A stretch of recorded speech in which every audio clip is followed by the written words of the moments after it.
क्या एक देश एक चुनाव लोकतंत्र की भावना को कमजोर करेगा? क्या एक देश एक चुनाव से भ्रष्टाचार बढ़ने की संभावना है? क्या एक देश एक चुनाव संविधान के मूल ढांचे के खिलाफ है? या फिर क्या एक देश एक चुनाव से स्थानीय मुद्दे की अनदेखी होगी?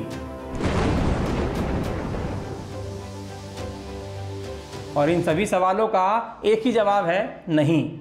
एक देश एक चुनाव होने से ऐसा कुछ भी नहीं होने वाला। लेकिन इससे विपरीत हम आए दिन होने वाले चुनावों से थक गए हैं। इसी साल 2024 की बात करूं तो आम चुनावों के अलावा 8 राज्यों के विधानसभा चुनाव हो चुके हैं। अभी नवंबर में ही झारखंड और महाराष्ट्र के चुनाव हुए थे और अब जनवरी या फरवरी में दिल्ली विधानसभा के चुनाव होने हैं। इसी बीच तमाम उपचुनाव और राज्यों में स्थानीय निकायों के चुनाव, पंचायतों के चुनाव भी होते रहते हैं। कई बार सरकार की मशीनरी इन्हीं चुनाव प्रक्रिया में व्यस्त रहती है। आए दिन आचार संहिता लगने से सरकार के कई जरूरी काम, आपके कई जरूरी काम अटक जाते हैं। इन सब का हल क्या है? इन सब का एक ही हल है, एक देश एक चुनाव, यानी लोकसभा चुनाव और विधानसभा चुनाव को एक साथ कराना। लेकिन ये सब मुमकिन कैसे होगा, इसी मुद्दे पर आज की इस वीडियो पे हम चर्चा करेंगे। लेकिन अगर आप देश के ऐसे ही मुद्दों से अपडेट रहना चाहते हैं तो चैनल को अभी सब्सक्राइब कीजिए और बेल आइकन जरूर दबाएं।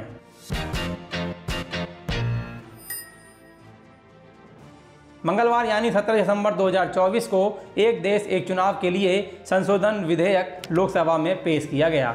मोदी सरकार ने एक देश एक चुनाव के लिए पूर्व राष्ट्रपति रामनाथ कोविंद की अध्यक्षता में कमेटी बनाई थी, जिसका नाम कोविंद कमेटी रखा गया। कोविंद कमेटी की सिफारिश के आधार पर संशोधक विधेयक तैयार किया गया।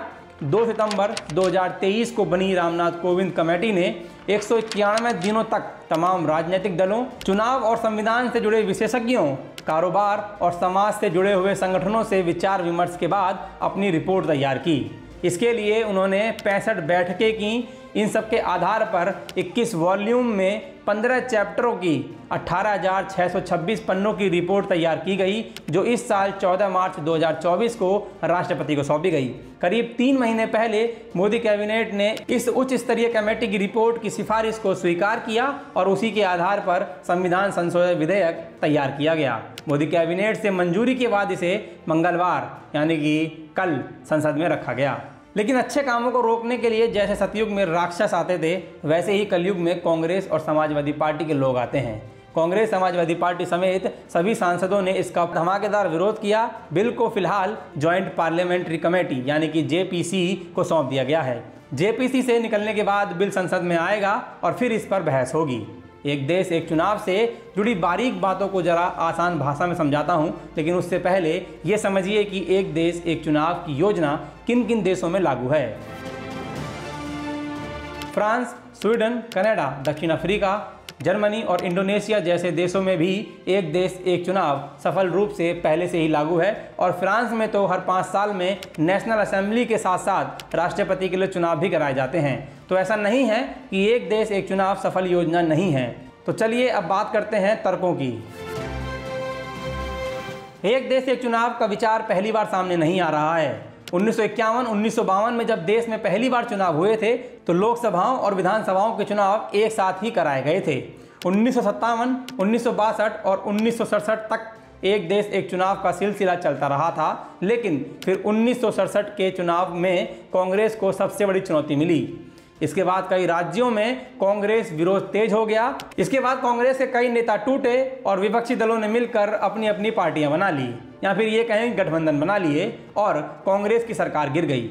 उसके बाद एक देश एक चुनाव का चक्र टूट गया, जो कि आज तक टूटा हुआ है। अब उसे फिर से जोड़ने की बात आ रही है, लेकिन ऐसा करके फायदा क्या होगा, अब उस पर बात करते हैं। सबसे पहला फायदा तो यही होगा कि अलग अलग चुनाव कराने से जो खर्चा बढ़ता है वो कम होगा।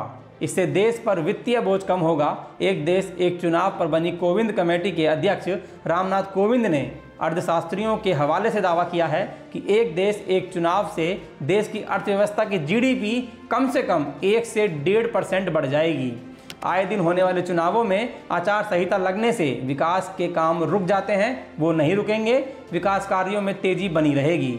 संसाधनों का बेहतर इस्तेमाल होगा। जो संसाधन बार बार होने वाले चुनावों में लगते हैं वह विकास के कामों में लगेंगे।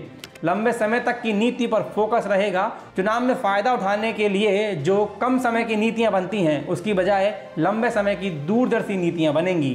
केंद्र सरकार और राज्य सरकार के बीच सहयोग की भावना बेहतर होगी। दोनों मिलकर नीतियों पर अमल करेंगे। तो दोस्तों, एक देश एक चुनाव पर आपके क्या विचार हैं? क्या ये हमारे लोकतंत्र के लिए सही कदम है या फिर इससे चुनौतियां और बढ़ेंगी? अपनी राय हमें नीचे कमेंट सेक्शन में ज़रूर बताएं।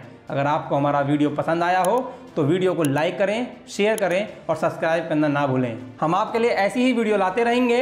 मिलते हैं अगली वीडियो में। जब तक के लिए जय हिंद, वंदे मातरम।